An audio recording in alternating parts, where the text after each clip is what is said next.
19 oh boy, nice. 2015. And anyway, this is a tour of our house on Catlin Court in Bellingham, Washington. And we'll start with some clematis, the president, and Rouge Cardinal. Moving over here to Conca d'Or liliums. And this is a favorite of Paul's, the delphiniums. And trying to fill those in again. Some daylilies are about finished, but we have a few left. This is Autumn Anemone, a pink. Josephine clematis. H.F. Young clematis. And the ending of red velvet and red velvet daylily, and a double fluff daylily. In the back here you'll see that Madame Le Coultier is the clematis that inhabits that place, and the purple one just made its way from H.F. Young over to visit his neighbor. This is Inspiration, little clematis. It's non-clinging, so you have to tie it up. And this is Ice Caves, this lilium, and more Conca d'Or in the back. And this is Shasta daisies that were here when we came to this address. This is Clematis Sunset and Clematis Niobe. And your Echinacea, Crocosmia that the hummingbirds love, and Robina in the back here. And I started a Montana, which is kind of a real climber, and hope it won't climb too far. Anyway, over here, the blue hydrangea are my neighbors, and he comes to visit with his flowers through the cracks of the fence. And when I have a space, I put in a dahlia. A lot of these daylilies came from, this is a pink one that came from Indiana, and brought it with us with about, I don't know, 40 other daylilies, and then I ordered some others. And this is another autumn anemone. This one is white. A double pink is over there. And here you have a little geranium. And this is one of my favorite daylilies. This is Panda Bear. I have one in the back that's finished that is a nocturnal. It starts at night, flowers all night, flowers the next day. I only have one like that. This is the ending of Symphonia lilium. Here we have some peonies that of course finished, and a Durandi clematis. It's a Jensen blue. I wish you could see it, but it isn't blooming right now. Here is End Zone, and this is a different kind of lilium because it faces up instead of like a trumpet style. Down here we have Stokey's Aster, and I've had that with me for many years from Indiana, and probably before Indiana. And these geraniums I put in the garage every winter and bring them out to flower again. Your fuchsias in the baskets. This is Nellie Moser clematis, which is just wonderful. There's even a little blossom here and there that's left, like a second flowering, but the main flowering of some of the clematis is finished, like this one. This is a balloon flower. See how it looks like a little balloon? That came from Indiana. And then it'll pop right open like a balloon does. And there's some white in here. The phlox were from Judy Seaval's mother, and they've been here a long time. Rose Champion, tick seed coreopsis down here. And then a friend here gave me this calla lily, the yellow. This is white, and they were wonderful, finished blooming. End of the day lilies that Joan gave me. These are wonderful liliums up here. Scheherazade Scheherazade blooms late, although everything's early this year, and it'll last about 3 weeks, which is good for liliums.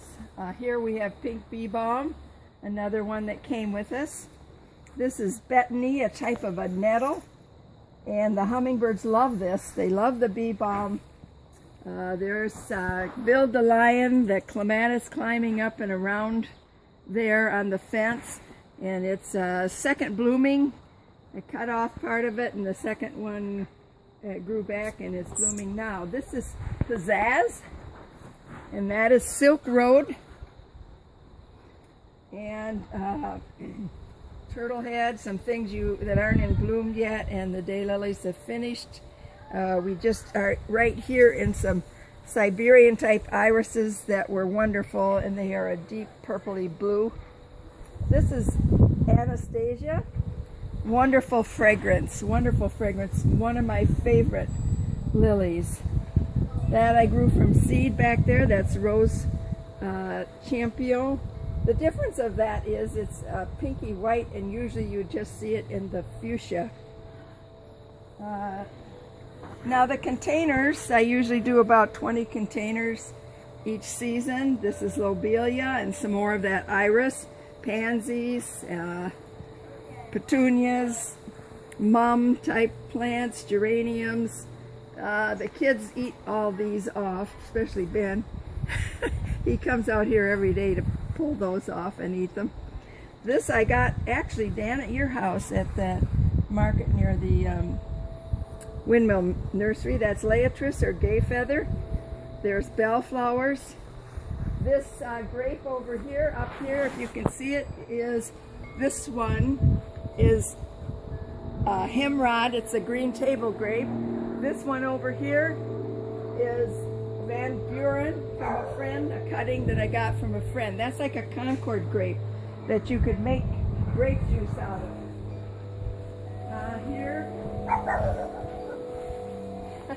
Here we have rocket type of snapdragons and more containers, purple, red, and the hummingbirds love this cigarette plant that's up here because it looks like it has a little ash on the end.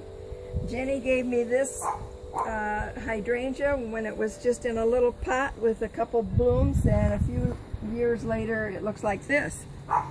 This lace cap hydrangea was here when we came, only it was just a little bitty thing, and now it has grown, and there is begonia up here in this container. And over here, oh, see, there's the hummingbirds fighting over that plant. Can you get it? Can you get it? They love that. This up here is Father Wazinski, a wonderful clematis that just performs great for me. This is David Kirshner, one of the late blooming daylilies that's left here. That's some bee balm and hostas and iris and rhododendrons. Am I getting too far ahead of you? No, go ahead. This is Annabelle hydrangea.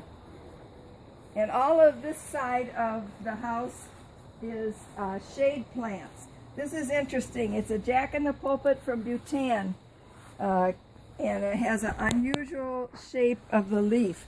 The jack is finished blooming, but hopefully it'll spread, and hopefully I'll get more of those. And trilliums, and this is bugbane or bee balm, more hostas, ferns, and all across here is my vegetable garden, tomatoes, beans. Can you see the sugar snap, not sugar snap, sweet peas are blooming wonderful this year. Paul made that little trellis there for them, so they're happy.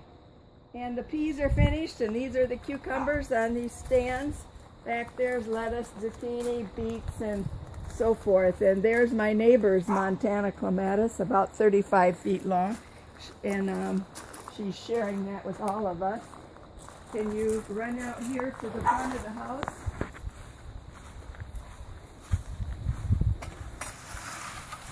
We got about another minute or so here. Okay, the rest of the house is roses and dahlias all across the front. And I do want to show them one thing on the other side of the house. This is more daylilies, and take a picture of this one. It's so interesting. It's called Freewheeling.